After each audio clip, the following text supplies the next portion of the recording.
अस्सलामुअलैकुम। Finally Paris Olympics 2024 में पाकिस्तान ने 32 साल बाद एक वर्ल्ड रिकॉर्ड बनाते हुए गोल्ड मेडल जीत लिया है। अरशद नदीम ने एक आउटस्टैंडिंग परफॉर्मेंस दिखाते हुए 92.97 मीटर्स जेवलिन थ्रो का वर्ल्ड रिकॉर्ड बना डाला। 206 मुल्कों से 10,714 एथलीट्स ने पार्टिसिपेट किया, जिसमें पाकिस्तान के सिर्फ 7 एथलीट्स थे।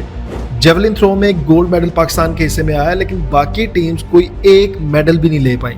इनफैक्ट 1992 के बाद से अभी तक किसी और गेम में एक भी मेडल पाकिस्तान के हिस्से में नहीं आया। पाकिस्तान की टीम ने लॉस एंजलिस ओलंपिक के फाइनल में मगरबी जर्मनी की टीम को एक के मुकाबले में 2 गोल से शिकस्त देकर सोने का तमगा हासिल किया है। 4 वर्ल्ड कप्स जीतने वाली पाकिस्तान की हॉकी टीम, जो कि कंसेक्यूटिवली 8 मेडल्स जीती थी 1956 से 1992 तक, उसका ये हाल है कि लगातार पिछले 3 ओलंपिक्स एडिशंस के लिए क्वालिफाई तक नहीं कर पा रही। 2012 का ओलंपिक्स वो आखिरी ओलंपिक था हमारे लिए जिसमें हॉकी टीम शरीक हुई थी। इसकी कुछ रीजंस तो बहुत ऑब्वियस हैं, जो ऑलमोस्ट हर कोई जानता है, लेकिन कुछ रीजंस ऐसी हैं जो काफी कॉम्प्लिकेटेड है। और वो क्या है? Let's dive deeper. –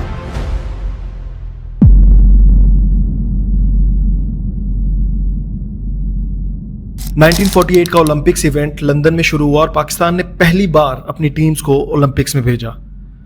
Total 35 athletes ने मुख्तलिफ गेम्स में हिस्सा लिया, लेकिन अनफॉर्चुनेटली कोई मेडल नहीं हासिल कर पाए।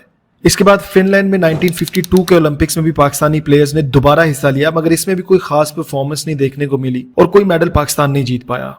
1956 में ऑस्ट्रेलिया में एक बार फिर से ओलंपिक्स शुरू हुए, जिसमें 55 एथलीट्स ने पाकिस्तान की तरफ से हिस्सा लिया और ये इवेंट पाकिस्तान के लिए एक सक्सेसफुल इवेंट था, जिसमें एक सिल्वर मेडल पाकिस्तान की हॉकी टीम ने जीता। ज्यादातर गेम्स में यहाँ अच्छी परफॉर्मेंस देखने को नहीं मिल रही थी, लेकिन पाकिस्तान की हॉकी टीम दुनिया में बेस्ट हॉकी टीम बनती जा रही थी और ओलंपिक्स के अलावा भी लगातार अपने तमाम मैचेस जीत रही थी। इनफैक्ट एक टाइटल मिल चुका था पाकिस्तान टीम को किंग्स ऑफ ग्रास का, जो कि एक बहुत बड़ी बात थी।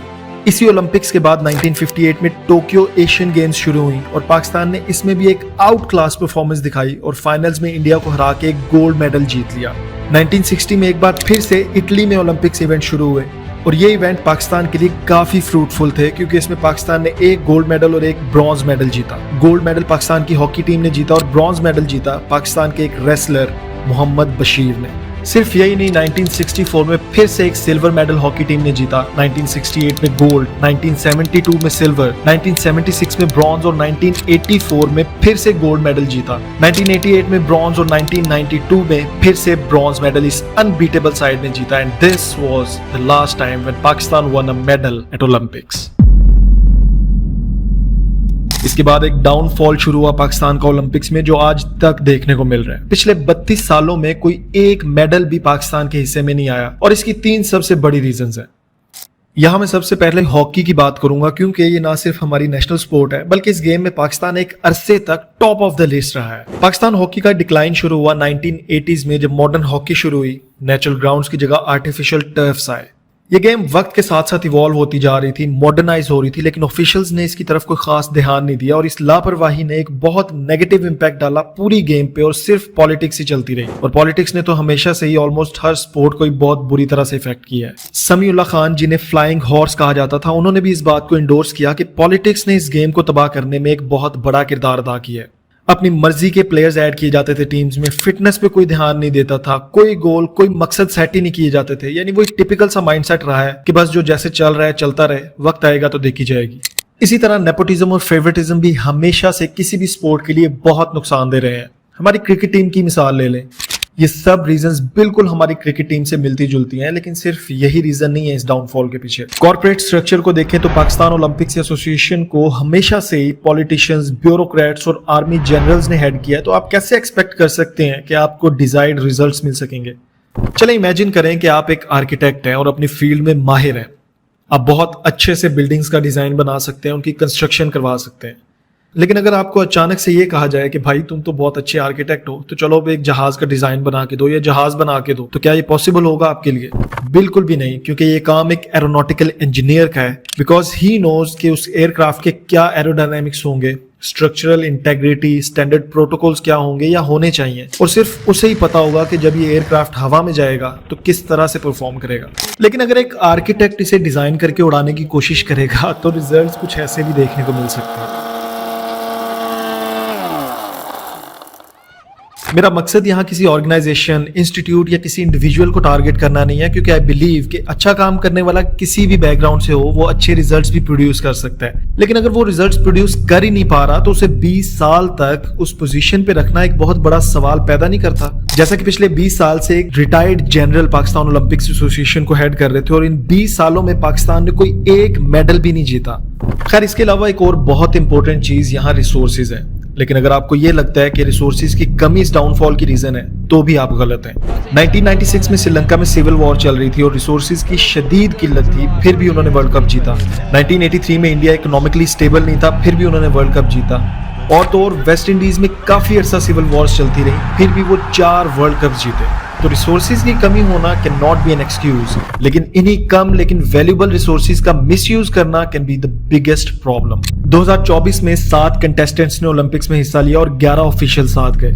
कुछ रिपोर्ट्स के मुताबिक तो ये तादाद 24 या 27 भी है, लेकिन सवाल ये पैदा होता है कि आखिर इतने ऑफिशियल्स के साथ जाने की क्या जरूरत थी? क्या कोचेज और सिर्फ एक मेडिकल ऑफिसर बहुत नहीं था? रिसोर्सेज की मिसमैनेजमेंट और मिसयूज ने पाकिस्तान के हर सेक्टर को तबाह किया और स्पोर्ट्स सेक्टर भी उसी की एक एग्जांपल है। जिसे भी कोई सीनियर ओहदा मिलता है तो वो उसे एक अपॉर्चुनिटी समझता है पैसा बनाने की, कि बस भाई अभी दिहाड़ियां लगा लो जितनी हो सकती है, बाद में क्या पता मौका मिले या ना। तो ऐसी सिचुएशन जिसमें प्लेयर्स की ग्रोथ से ज्यादा नजर अपनी पॉकेट्स पे हो, तो कैसे पॉसिबल है कि ये एथलीट्स कोई आउटस्टैंडिंग परफॉर्मेंस देंगे, और कैसे पॉसिबल है कि यंग जनरेशन को कोई मोटिवेशन मिलेगी या स्पोर्ट्स में कोई इंटरेस्ट पैदा होगा? दुनिया में सबसे ज्यादा ओलंपिक्स मेडल अमेरिका ने हासिल किए हैं और उसकी रीजन है कि वहां इन सेक्टर्स को लेके एक सीरियस इंटरेस्ट पाया जाता है, एक प्रॉपर सिस्टम है, अकाउंटेबिलिटी है वहां, जो ग्रास रूट लेवल से टॉप लेवल्स तक सबके लिए बराबर है। खैर, इश्यूज गिनने लगे तो एक बहुत लंबी लिस्ट बन सकती है, लेकिन इसका सोल्यूशन क्या है? इमीडिएटली 4 ऐसे स्टेप्स लिए जा सकते हैं जो इन प्रॉब्लम से हमें बाहर निकाल सकते हैं। सबसे पहले नंबर पे आता है अकाउंटेबिलिटी एंड ट्रांसपेरेंसी, जो कि ऑलमोस्ट हर सेक्टर में ही जरूरी है। फंड्स का इस्तेमाल प्रॉपरली हो रहा है या नहीं, इसको मॉनिटर करना प्रायोरिटी होनी चाहिए। दूसरे नंबर पे आता है स्पोर्ट्स एजुकेशन, जो स्कूल से ही देना शुरू करनी चाहिए, जबकि हमारे स्कूलिंग सिस्टम में बच्चों को टेक्स्ट बुक्स तक ही लिमिटेड रखा जाता है, तो उन्हें कोई एक्सपोजर ही नहीं मिल पाता, तो मोटिवेशन कहां से मिलेगी? तीसरे नंबर पे आता है infrastructure development. Sports complex, grounds और फुटसल बनाने पड़ेंगे और वो ऐसे होने चाहिए जिन्हें कोई भी इस्तेमाल कर सके। ऐसा नहीं कि एलीट क्लास लोगों के लिए और तरह का इंफ्रास्ट्रक्चर हो और बाकियों के लिए और तरह का, सबको इक्वली ट्रीट करना पड़ेगा यहाँ, स्पेशली स्पोर्ट्स सेक्टर में। चौथे नंबर पे आता है फिटनेस, जिसकी बात मैंने अपने क्रिकेट डाउनफॉल वाली वीडियो में भी की थी। अगर आपने वो वीडियो नहीं देखी तो इस इंटरैक्टिव बटन पे क्लिक करके आप वो वीडियो भी देख सकते हैं। ये ऐसी चीज है जिसपे इन प्लेयर्स को खुद सबसे ज्यादा तवज्जो देने की जरूरत है, बजाय इसके कि कोई और आके इस बात पे लेक्चर्स दे या जबरदस्ती करे। तो ये प्रॉब्लम्स और उनके सॉल्यूशंस काफी मिलते जुलते हैं एक दूसरे से, और इन पर सही मायने में अगर काम किया जाए तो आई कैन गारंटी कि Pakistan can produce the best athletes in the world.